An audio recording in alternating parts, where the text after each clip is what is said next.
বাংলায় আসছে আমুলের বিশ্ব রেকর্ড গড়ার মেগা প্রকল্প।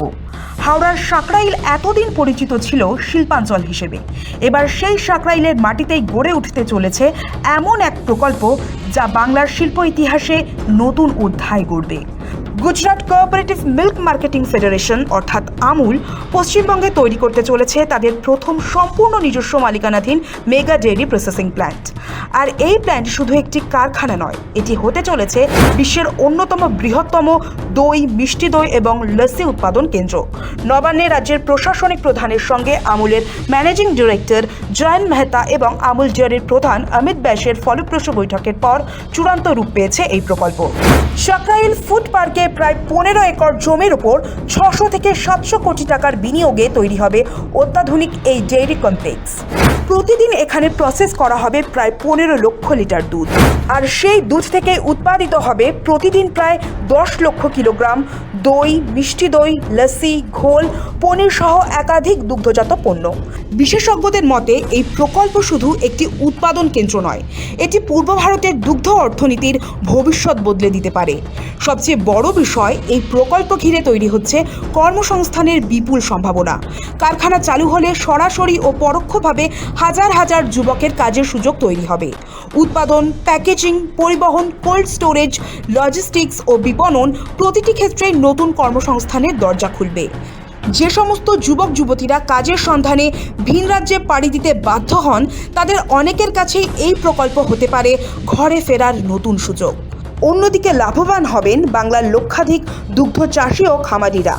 প্রতিদিন 15 লক্ষ লিটার দুধের চাহিদা মেটাতে আমুল সরাসরি স্থানীয় সমবায় এবং খামারিদের কাছ থেকে দুধ সংগ্রহ করবে। ফলে মধ্যস্বত্বভোগীদের দৌরাত্ম্য কমবে, বাড়বে কৃষকদের আয় এবং শক্তিশালী হবে গ্রামীণ অর্থনীতি। বর্তমানে পশ্চিমবঙ্গে আমুল প্রতিদিন প্রায় 10 লক্ষ লিটার দুধ ও দুগ্ধজাত পণ্য বিক্রি করলেও নিজস্ব বড় প্রসেসিং ইউনিট না থাকায় অন্য রাজ্য থেকে পণ্য আনতে হতো। নতুন এই কারখানা চালু হলে পশ্চিমবঙ্গের পাশাপাশি ওড়িশা, বিহার এবং উত্তর পূর্ব ভারতের বাজারেও দ্রুত ও কম খরচে পণ্য সরবরাহ করা সম্ভব হবে। এটি পূর্ব ভারতে আমুলের অন্যতম বড় কৌশলগত পদক্ষেপ। একই সঙ্গে বাংলার শিল্পক্ষেত্রে নতুন বিনিয়োগের বার্তাও দিচ্ছে এই প্রকল্প। স্থানীয় বাসিন্দাদের দাবি, কারখানার পাশাপাশি উন্নত হবে রাস্তা, পরিবহন ব্যবস্থা এবং এলাকার সামগ্রিক পরিকাঠামো। নতুন শিল্প এলে আরও শিল্প আসার পথও প্রশস্ত হবে। দীর্ঘদিন ধরে বাংলায় বড় শিল্প বিনিয়োগ নিয়ে যে সংশয় ছিল, আমুলের এই মেগা প্রকল্প সেই ধারণা বদলাতে শুরু করেছে বলেই মনে করছেন অনেকেই। দেশি বিদেশি বিনিয়োগকারীদের কাছেও এটি একটি ইতিবাচক বার্তা। আমুল আসছে, সেই নিয়ে আমাদের খুবই জোর কদমে চলছে। দুদিন পরে আমাদের যে আছে অমিত শাহজি, আরো শুভেন্দু অধিকারী সব আসার কথা আছে, সেই জন্য আমাদের জোর কদমেই কাজটা চলছে। সরকারকে আমি বলবো একটাই, আরো যে আমাদের ইন্ডাস্ট্রিয়াল আরো বাড়ানোর জন্য আমুল এসেছে, আমুলের পরে আরো যাতে আরো ইন্ডাস্ট্রিয়াল আসে সেইটা চেষ্টা করব বলার জন্য, আর বিশেষ করে লেবারদের জন্য একটু দেখার জন্য, আর কিছু না।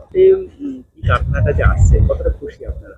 আমরা বহুত খুশি আছি যে কাজ, হ্যাঁ আমরা কাজ পাবো বা করবো। এটা লোকালও তো একটা বড় সরকার যত ডেভেলপমেন্ট করবে তত আমাদের আম জনতার ভালো। আমরা জনসাধারণ লোক, আমাদের পরিষেবা হবে, এটাই আমরা খুশি।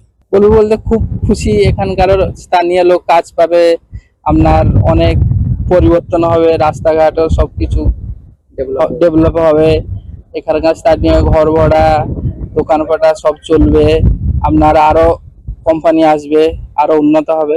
দেখুন, পশ্চিমবঙ্গ বামফ্রন্ট আমল থেকে শিল্পের যে তকমা, এটা হারিয়ে গিয়েছিল। তৃণমূল লুট করে করে শিল্পটাকেই চপ শিল্পে পরিণত করেছিল। তো বিজেপি 1 মাসের মধ্যে শিল্পের এই যে জোয়ার, পশ্চিমবঙ্গে ভারী শিল্প কিছু নেই, কোনো প্রতিষ্ঠিত কোনো শিল্প প্রতিষ্ঠান আসেনি। সেই শিল্পের জোয়ার আনতে কেন্দ্রের সরকার প্লাস পশ্চিমবঙ্গের সরকার যৌথ উদ্যোগে মাননীয় শুভেন্দু অধিকারীর নেতৃত্বে একটা শিল্পের নব যৌবন ফিরে আসবে। সাকরাইলের মাটিতে যখন প্রথম ভিত্তিপ্রস্তর স্থাপনের কাজ শুরু হয়েছে, তখন শুধু একটি কারখানা নির্মাণ নয়, তৈরি হচ্ছে কর্মসংস্থানের নতুন স্বপ্ন, কৃষকদের নতুন আশা এবং শিল্পোন্নত বাংলার নতুন রূপরেখা। মিষ্টি দইয়ের জন্য বিখ্যাত বাংলার নাম এবার পৌঁছে যাবে বিশ্বমঞ্চে। আর সেই পথেই আমুলের এই মেগা ফ্যাক্টরি হয়ে উঠতে পারে বাংলার শিল্পায়নের নতুন সূর্যোদয়ের প্রতীক। অর্পণ সিংহের রিপোর্ট, সময় কলকাতা।